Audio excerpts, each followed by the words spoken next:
Well, Josh, man, writer, professional, creative guy, fun guy, living a abundant life, probably. At least Definitely, definitely. on the way. At least on the way for Yeah, sure. crafting that. Man, to catch us up. So you're a freelance writer. You've written a book, maybe two. And how long you been in this game? So I started this in 2009. I quit my day job when I got my second article project of all time. I made on that particular article project, I made $60. Uh-huh. And I said, if I can do this twice, I can do it full time. So I quit cold turkey, and then I had the hungriest 2 years of my life following. And then I have written two books, self-published two books, and I both in the self-help niche.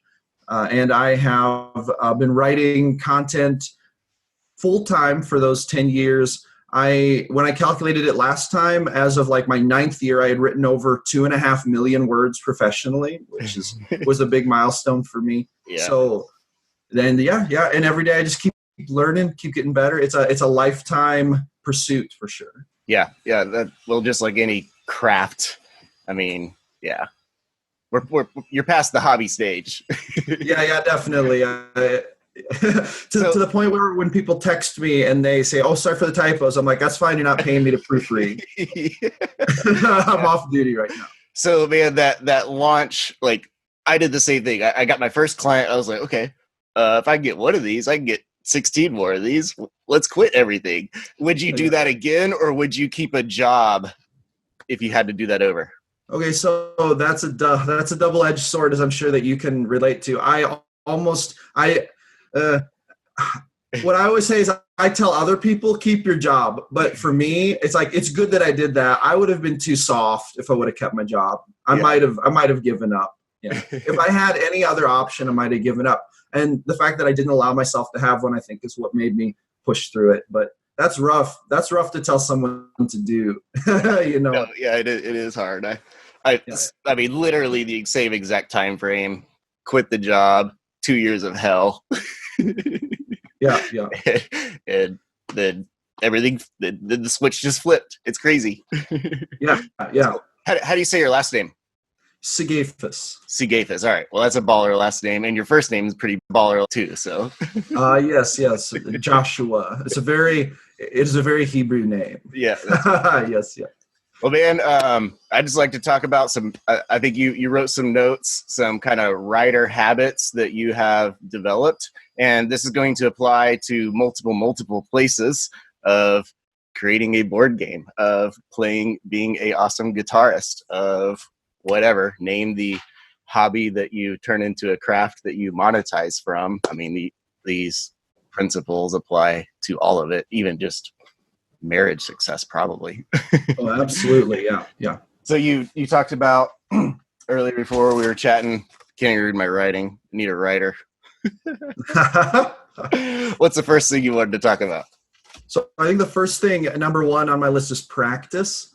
I think that it's really, really important. So it's interesting. I have talked to many professional writers, and I've talked to many people who love the idea of writing. And it's so amazing how everyone who is not writing all say the same things whenever, like people who would like to write, but then who aren't writing, they all say the same things when they learn what I do. I'm like, "Oh, I'm a writer." And then they're like, "Oh, that's interesting. That's unusual. How did you get into that?" That's the first thing I always hear. It's like, well, by writing. I started writing, first of all. And then secondly, they would always say, they always say like, "Oh, I just never have time to write," or "Oh, it's just so hard for me to sit down and actually do it." Those are always what I hear. And it is hard to do.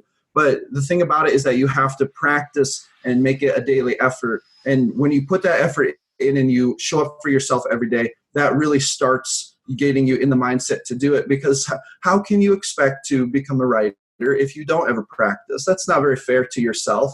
It's almost like you're giving up on yourself before you've given yourself a chance to succeed. And so no matter what you write, just write, make it a habit. If you write for an hour every day, I guarantee your life is going to go in a direction where that becomes part of your future. Like, no doubt. It's just going to happen. Even if you try for it not to happen, it's probably going to happen. Yeah. But yeah, anyway, so that's what I have to say about that. It's probably the most important thing. And like you said, it's like playing guitar or anything in life. everything in life is a skill that you can level up. You just have to put in that time and that effort to actually do it. Yeah. Did you ever have times where you like hinted at quitting, where you entertained the thought of quitting and doing something else? Oh yeah, absolutely. And especially at night, I would get done. I'd get done with work. I'd have a bad day at work. I would have a bad situation with a client, or it'd be a bad job. I would lose money on it, and I would say, enough with this. Nope, I'm going to find a job tomorrow. I'm done with this. And I'd go to bed and I'd wake up and I'd say, no, I'm not going to do that. I'm going to stick with it. Sometimes I had to sleep on it, but yeah, no, that's the one thing and that's my second point that I've written down is show up if you care. And the thing is that I always did care. And and that's why I also think, and this is actually part of this, is that I'm very passionate about writing. And so I think that helped a lot in my case, because if I didn't just love it, I would have given up. I wouldn't have succeeded, because I wouldn't have had the willpower to stick with it. Every day I just put myself through that process, because at the end of the day, I just love to write. And so that gave me a huge boost of strength in that. And I think that a lot of people, try maybe to do things for the idea, but maybe they're not like in love with it. So passion plays a huge, huge role. I think that if you're trying to get into writing because you think, oh, this is a quick way to make some money, maybe not the best reason to get into it. But if you're like, I want to do this, this is what I love, then it's going to give you a huge boost to get through those hard times. Yeah, no, man, showing up. I'm you'd probably agree, but I think that anything that you mentioned, the hour a day, for a duration of time, that if you simply show up and that is your only measurable metric that you measure yourself against, success is on the other side. Absolutely. I mean, I don't think there's, someone said yesterday in church or something, showing up's half the battle. And I think it's maybe like 93%. It is. And, to be honest, even Stephen King says in his book on writing, and I didn't understand this for a long time, but he would say, show up and write your words. He's a big proponent of word count. So he writes, 2,000 words a day as a minimum. So he comes in and he writes his words. And then he says, the important thing to understand is that even if you don't write anything good that you're going to keep, showing up to write those 2,000 words is the most important thing. You may erase them all yesterday, but there may be a paragraph in there that keep. But odds are good that you're going to keep more of it than you expect. Yep. But you'll never get that if you don't show up and do it. Yeah. Do you have a one of your lists? Do you have a perfectionism, like overcome perfectionism? Is that in your list? That's actually super important. No, that's not one of my specific topics, but that would fit under another topic I had, which was have a quality first mindset. All right, so I'm skipping one, I think. No. Oh, well, we can go back. We can go out of order. That's fine. Let's talk about this one. So with that, the Stephen King reference, it's, man, I'm more and more convinced that good enough is good enough, and that this thing of perfection is crippling us. And you, with 2.5 million words written, I would bet that you could have labored over every single one of them, or 96% of them, and scrutinized and fine-tuned for days and days and days, and it never attains perfection. No, absolutely not. It's very, very difficult to do. Strive for it, but don't make that your filter. I have this quote that I tell myself that I came up with for this exact reason, and I remind myself of it every day. Intermission. Josh Sigafus, thanks for joining me, man. I'll put links to all his stuff here in the description, YouTube channel, website, his books that he's written, the whole deal. Check him out more. Hang with us to the end, because you will know the first things that you need to do in your first 30 days to become a consistent writer, to create instead of consume. That's what we talked about last. Glad you're here. If you're struggling in this writer thing, if you tried it and failed, if you're where you're at in this process, leave me a comment below. I'd love to know. And if you need a writer, hit up Josh. He's a freelancer and is available for hire. And also, if you want to write and want to get paid for it, leave me a comment, because I always need writers in my gig. That's what we put out, a ridiculous amount of words, and always need more words. Glad you're here. Be a writer. Help a few people. Make money. Have fun. check out the rest of this interview with Josh and crush your preferable life. And the quote is, perfectionism is just a mask worn by fear. So what's really going on when you're trying to be a perfectionist is that you're just afraid of failing. And that's holding you back. Anytime you put fear in your mindset, you're holding yourself back. It doesn't matter. And there's quite a big difference, I also like to say, between fear and being wise. You can be wise and do things and think about them without being afraid. So those are two very different things. Planning ahead is one thing, fear is another. But fear, you'll know fear because it seizes you up and it halts progress. That's what you know it by. So if whatever is keeping you from getting those words down, that's not wisdom, that's fear. Wisdom helps you to move along at a pace where you are going to make progress, and it's going to be good progress and mindful progress. But fear will shut you down, and you're absolutely right.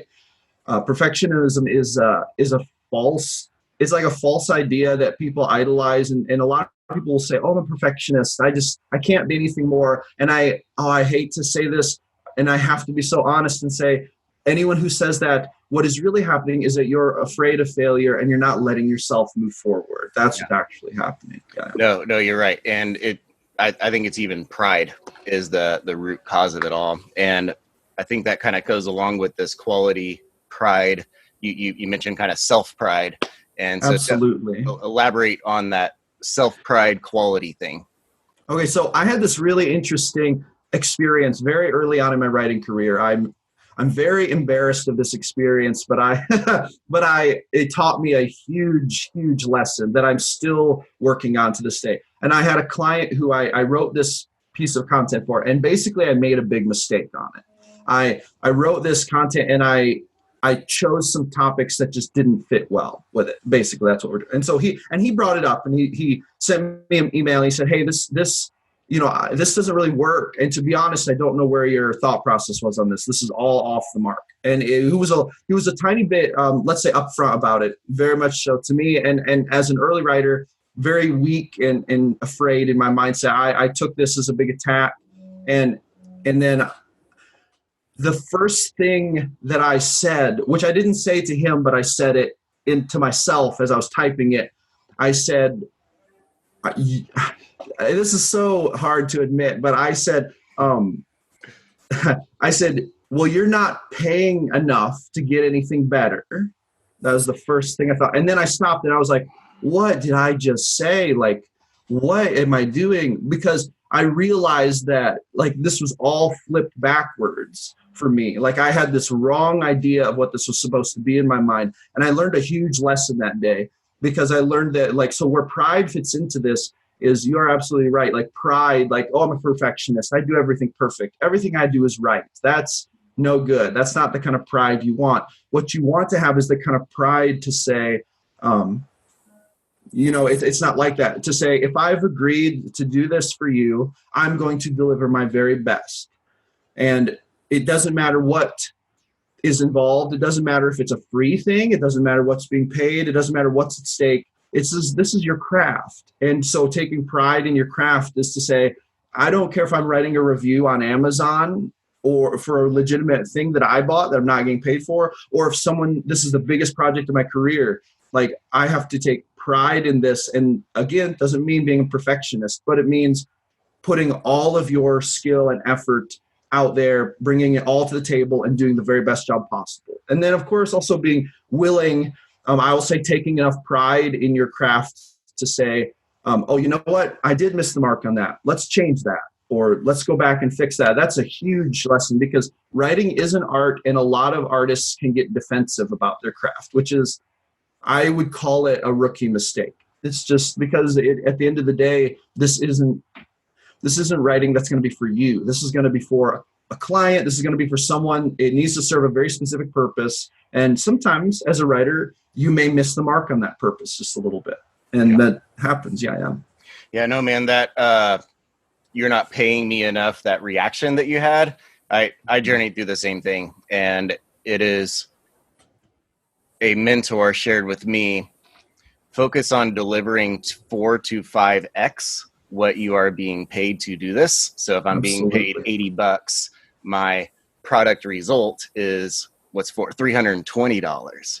And man, that shift has like changed everything for me. And it's even helped me kind of reverse engineer my pricing. And so like on the back end, I'm like, I can't charge this per hour because I can't deliver this result per hour. Yeah. But I can deliver this result per hour. What is that divided by 4?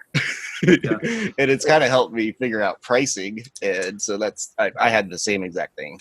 And on my side, it also pushes me. So when I give a price, then the ball comes into my court, and I think now I am challenged to meet this price that I set. Like so if I price something a little higher than usual, my reaction now is to say, okay, this is going to be something that like I've got to really raise the bar on. Like if I'm charging premium for this content, this has got to be the best of my work, And so, and I put that kind of energy into it, which pretty much is every new project I take on, to be honest, because even if it's not paying any more than the last one, it's like, okay, new project, time to raise the bar, every new article, every new piece. So yeah, I absolutely can identify with that. Something you said made me think of my best today. And I think kind of a struggle that we have as I'm making videos, still relatively new. You've journeyed through the writer thing, guitar, whatever, performing, anything that you put yourself out. The kind of the deadline and this is what I can do that's best today. How is that? Is that something that's helped you out with overcoming the perfectionism, overcoming the length of time that it has taken to get jobs done? Have you experienced that thought at all? I have experienced that thought. And so, that's actually kind of, that's a thing that I have to keep my focus on a lot, because for me, so the best I can do today is way better than it was years ago. And for me, so writing is a little different from video in the sense that there's not quite as much technical about it. So for example, for me, if I have a $100 laptop or a $10,000 laptop, the end result is not going to be so much different than if, for example, a videographer had a $500 camera or a $10,000 camera. So there's obviously some technical. Writing is such an old-fashioned medium. So, pretty much you write the words and it's great.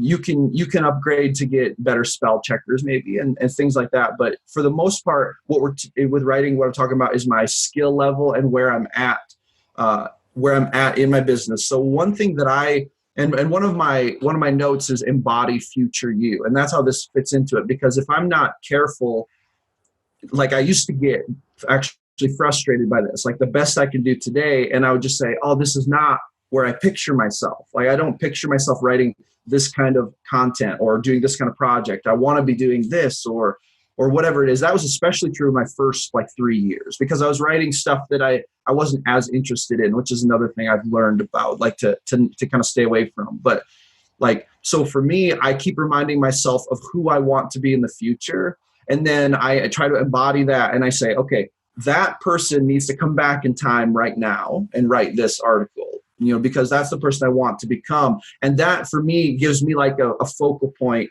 So it's like, I've got to get in that headspace. Like I'm not the 3 year, Josh, who's still, unsure about this, still is writing stuff that he's like, I just don't care about this as much. Still writing stuff that I'm like, I don't feel as I'm getting paid enough for, blah, blah, blah, whatever it is, whatever the challenge is. I have to look ahead to 10-year Josh and say, how would he come back in time and handle this project? And if you can get into that headspace, that is super, super powerful. And every day I'm learning more to get into that headspace. So right now I'm thinking, where do I want to be in 25 years? And then I think, how would he come back and handle this exact project? And that has changed. That's changed everything from how I handle an article, just from beginning to end, to how I deal with clients, to how I do my pricing. Like it just changes the entire perspective for me. So I hope that kind of fits into that. Yeah.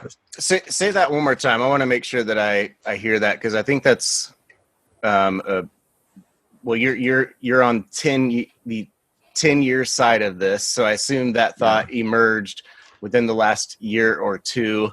and Yeah. maybe, and it sounds like that's kind of a super high level. Oh yeah, yeah. So yeah, like I'm on year 10 of my writing journey right now. I am committed to this for my life. I'm going to be writing until I die, no doubt. Unless I lose my fingers and my eyes, I guess, then I'll just find a different way to do it. But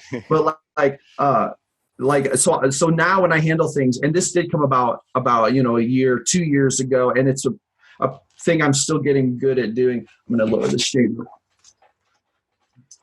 But so the point is though is that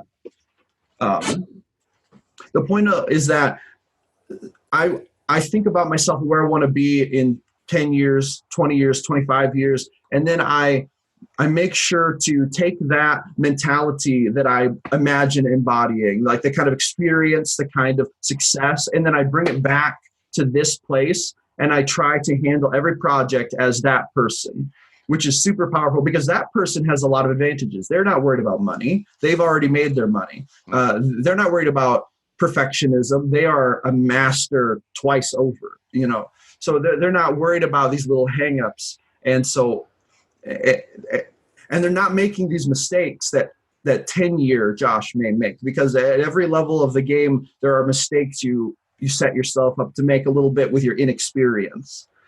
So yeah, that's cool. Does quite a few hacks. Eliminates the scarcity problem. yeah. And that's really powerful.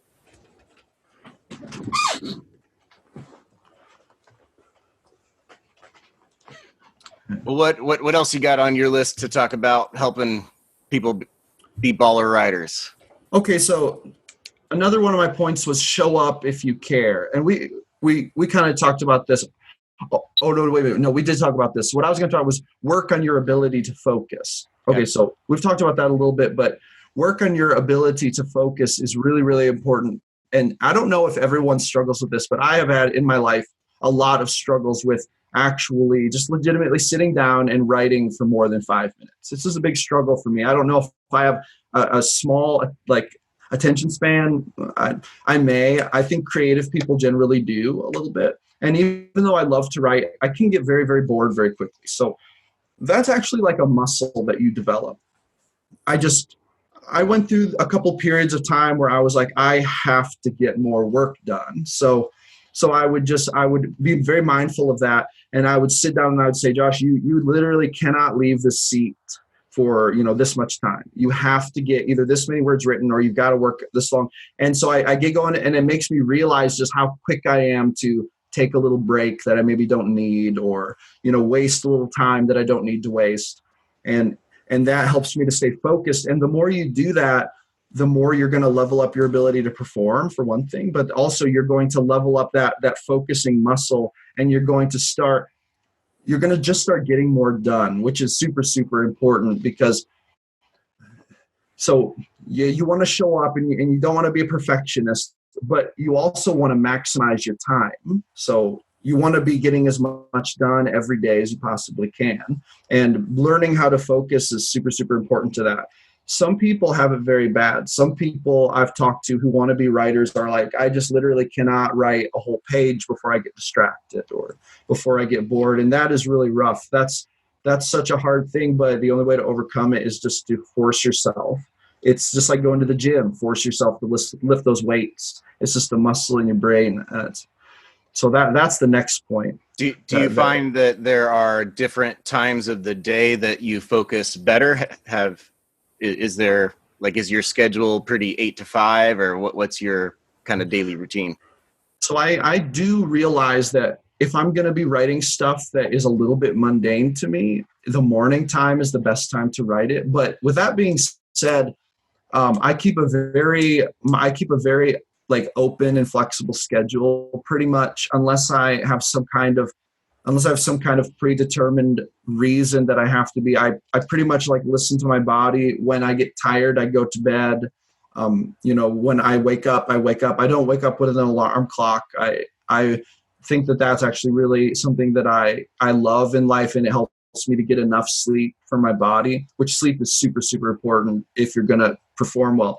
However, I do think that a lot of people overemphasize the time of day thing, because sometimes you have to be able to perform at any time. So Yeah. for me, like if it's 1 a.m. and I'm hitting my second part of the day at 1 a.m., then I'll have a piece come across and I'll maybe be like, okay, this piece would be, man, I'm just not feeling the energy for this piece right now. Well, that's one of those things where, okay, well, you could put it off, or you could just sit down and you could make yourself focus and you could do your best on it and you can still work on it. And I actually prefer that approach. Like, do what has to be done now, regardless of the time. Adjust yourself to that. And if worst case scenario from a writer's perspective, don't put it off, but maybe don't publish it until you proofread it the next day. If you're really concerned that, you need that fresh mind, okay, then just save that last proofread for tomorrow or whatever. But anyway, yeah. That's kind of how I work it. So you pretty much enjoy the complete time freedom of being a freelance writer person. Absolutely. Yeah.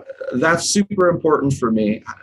I think a lot of freelancers, I think I can see how it can be a double-edged sword, though, because when I was younger and less experienced, that timing made me waste a lot of time because I wasn't being as focused. I think for some people, it's better maybe to keep a regular time schedule depending on their personality type or how good they are at focusing. But for me, it's really huge advantage to be able to like go to bed and then sleep until I wake up.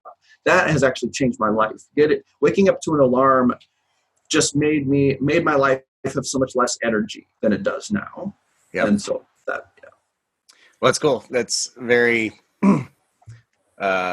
opposite how I am. And that's neat to hear the two sides of it, because there's no one way is the right way to success. I mean, I'm a rigid alarm clock dude. I tested out 15 different alarms to figure out which one made me drag my butt out of bed. And I have a app that it makes me that how to turn it off is I have to take a picture of my coffee pot. It's so okay. So that's just what I do, and it's cool to hear you on the total opposite side of it. There's an element of discipline to that, to waking up every day, that is really, really powerful. Like, I can tell that. And when I have done that, it has been really powerful in a number of different ways. I think that more people would probably find that to be better, to be honest. I think that the way I schedule, I have had to overcome a lot of like weird little challenges specific to myself to make it work well. Mainly just don't waste time.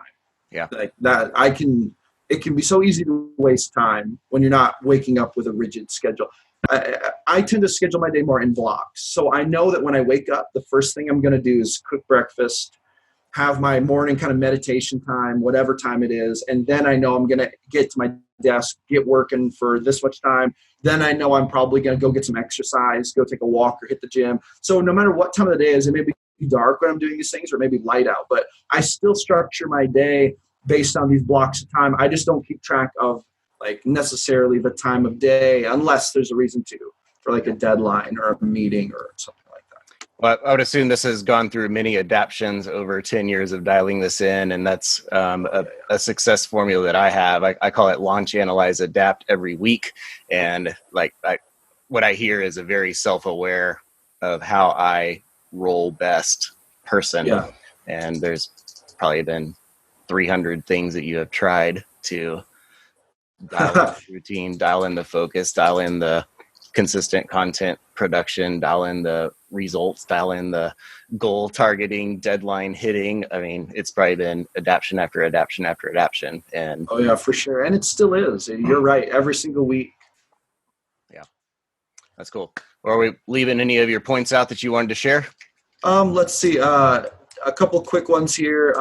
We talked about this. Don't let money mess it up. Care about relationships first. I think that's really important when you're doing anything creative. But no matter what you're doing, really, I think people are so focused on money sometimes. And this is something that I've helped like to overcome more in my life in the past year, especially because because for the past year of my life is probably the first year that I haven't been what I would call working paycheck to paycheck.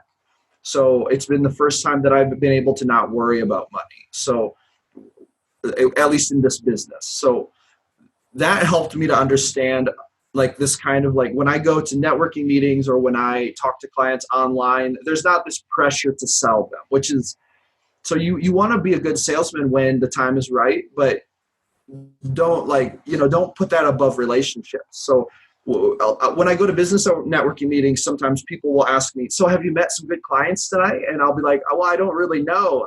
To be honest, that's kind of why I'm here, but I'm more here to make friends. Like that's honestly because if you are good at what you do and you're good to people and you put your stuff out there, the work's going to find you. It's inevitable. As long as you're doing the right things, you're, giving out a business card here and there, or you've got your website and you're doing all the things that you need to do to have a good presence. And then you just don't worry about that money. You're not like, oh, let me sell this to you. It's not like that. It's more like, hey, let's talk. How's your life going? My name's Josh. Let's be friends. And then if they happen to need a writer, I'll bet they'll call you up, if they like you. And so that I think is super important. We talked about this other one. The last thing on my list is respect your space, and your space will respect you. And I think this is something, especially for people, you work from home too, so I think you can probably identify with this, is that if you don't give yourself literally a good physical space to work in, you're kind of setting yourself up for a rough time. Yeah. And so I used to have a big problem with this. I lived in a very tiny house, big family, lots going on all the time. My office was literally in the corner of the living room. The kids would be trying to watch movies, I didn't want them to not be able to watch the movies. So I try to put headphones on and that was so difficult. And I've gotten to a point where I just know now that I need to be proactive about having a good space to work in. So now I have my home office set up in my bedroom. When I am going to work, it's like no one's allowed in here. I'm going to work in here. I also need the rest of the house to be at least moderately quiet. If I hear loud things, I'll, make sure and kind of say, hey, can you guys turn that down a little bit? Like I'm working, this is very important. Making sure my desk is clean, making sure that my room is clean and picked up is really important to me as well. Like if I'm existing in clutter, that really distracts me. I feel like maybe a lot of people are like, I've heard that creative people tend to be sloppy, and I'm definitely sloppy if I don't keep myself cleaned up around my office space, and that can be a big deal to me. Yeah. Well, it's my first day to try to be a writer. Kind of give me a few tips to measurable metrics, set me up for expectations 30 days from now. Like, what do I need to do? Okay, so you want to be a professional writer. The first thing I want to write consistently 2 years from now. Okay, so write consistently 2 years from now. The first thing I would recommend someone doing is start a Medium account, medium.com. Okay. I love Medium. It's so great. It's free. You can publish your stuff on there, and that is super, super powerful because, well, for many reasons. For one, it helps to get something out there you can share with your friends on Facebook. And two, in the future, you can refer back to your Medium account and show clients like, hey, here's some stuff I've published if you haven't had anything else published. So really great. So, but I wouldn't worry about that right now. The first thing I would do is I just start writing. Find a topic that you love, whatever is on your mind today that you're excited about, write about that. And then write yourself an 800 to 1,000 word article about that. And make sure you write it all like today, literally write it today. It doesn't have to be perfect. It doesn't have to be great. Write it, let it sit. Tomorrow, come back to it, give it a proofread and edit, and then publish it and be done. And then the next day, start the next article and make sure that you're spending at least a half an hour every day publishing. By the time, so you're spending this half an hour writing every day. I think the time is more important than getting the article done. So if you can't get 1,000 words written in a half hour, that's okay. You'll probably build up to that over time.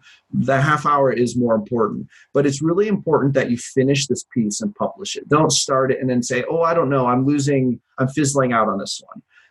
Definitely finish it, wrap it up, and publish it, and then start the next one. Write about what you love right now and what you're passionate about. And then if you keep this up, and I really recommend doing it every day. And to be really honest, when you're doing something like this, I don't even recommend taking a day off from it, because sometimes a day off is a two-edged sword. There are definitely healthy times to take time off, but we have to ask ourselves, is this time off actually just a hindrance to my craft? Because if you're writing for a half hour a day, you're having 23 and a half hours every day. That's a break from your craft. So, and you can do anything, you can do other things. So be really, really careful about that. It can be very easy to fall into that trap. So right now, I actually write 7 days a week. My days off are days, I'm in the camera. My days off are days that I spend maybe writing really easy stuff, or I just don't write as much as I do on my work days. So I really believe in that every day, because that gets you into that habit. It's like automatic. You wake up and it's like, well, I'm going to write today. That's a guarantee. So anyway, so get into that. After 30 days, you're going to look back on that first piece of content and you're going to think, okay, I could probably do way better than that. You might even take it down. That's fine. But the point is that now for 30 days, you've built up that habit of writing for 30 minutes every day. And then you're going to be working on that craft.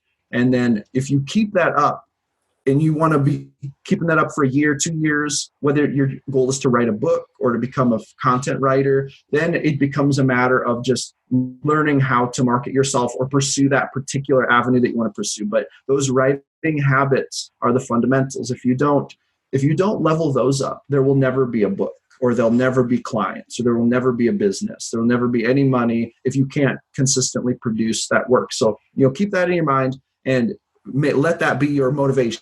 It's like, I'm going to publish a fiction book one day. So to accomplish that in 5 years, all I have to do today is write for a half hour every day. It's so easy. It's very, very easy. And then you'll probably level that up as you go at your own pace. That's what I would do. So to clarify, publish, you don't mean write on a Google Doc and save it in your Google Drive. Mm-mm. You gotta put it out there, and you gotta get feedback, and you've got to share it with your friends. I mean, I say you have to. You're not required to by law, but if you want to develop this skill, that's such a good thing to do. Put it out on Medium, share that link, be like, hey, everyone, I wrote an article, put it on your Facebook. Because that's going to help you grow so much. People are going to read it and they're going to say, I like that. Your critical friends are going to read it and they're going to say, that writing wasn't very good. I actually disagree with you. And they're going to start a debate with you. Yeah. And this is all very healthy stuff, because you learn so much from that. I always admire writers who are not afraid to put everything out there. They're not ashamed of it. They say, hey, I wrote this, go check it out. People might be dissing them. They'll of course have 100 people who love it, but then there'll be 2 or 3 people who just hate it for some reason. And that is so healthy, actually. It's so good to learn to deal with that. And it also teaches you about yourself. So publish it, put it out there. Don't just save it. Don't just let your spouse read it and then say, that's good enough. That's the only person I'm going to show. And no, put it out there. It's better than you think, probably, anyway. And even if it's not, you'll learn very quick. Yeah. And something that I didn't learn until a while was that you can just delete it. It's a big deal. Or you can just redo it and say, hey, updated article, it's better, link here. Absolutely. Delete it or update it after it's been published and read, though. Yeah. That's very, very important. Yeah, that's critical. The publishing schedule. And if the world made that shift, 3 a week, 5 a week, we would have heaven on earth very quickly. If the world made that shift and everyone learned to focus, we would have so many more people doing what they love and loving their lives and making more money than we do now. It's quite sad. You are absolutely right about that. Well, man, baller tips. Glad that we connected. Glad that you are just sticking to this thing and that you've crafted your preferable life. You've handwritten it and it's emerged after a buttload of work. And I know that you believe anybody can do it. It is. Absolutely. If I can do it, trust me, you can do it. Even if you have no fingers or eyes, I think you could probably do it. If I can do it. Yeah. Absolutely. Dragon dictation and Google Docs have talking. Absolutely. There you go. It's even easier than I think it is. See, I'm not up on that technology. Because us non-writers have to figure out all these hacks. So yeah, that's awesome. How could I get words on a piece of paper? Oh, I can just talk about to Google Docs. Fantastic. That's awesome. Well, yeah, thanks for connected. Thank you for inviting me. It's very fun to talk about. I beg you, I plead you to create instead of consume, to write, to bring the shift for the earth that is inside of you, to bring. You have a unique created DNA inside of you, and the world needs it. Heaven on earth is what we are called, asked to do. And you come alongside that thing whenever you get you out. You have a unique piece of that puzzle to bring, and I need it. We need it. 1,000 other people need it, and you have it inside of you already. You are already prepared. All you got to do is dial in these habits that we talked about and show up. Really, that's all you got to do. Show up and write. Like I said, hope this helped you out. This helped you out. Hit the thumbs up, hit subscribe, helping you become your creative best and dialing in your DNA and fulfilling your mission. That's what we talk about here on Preferable Life. I'm Josh. Catch you on the next one.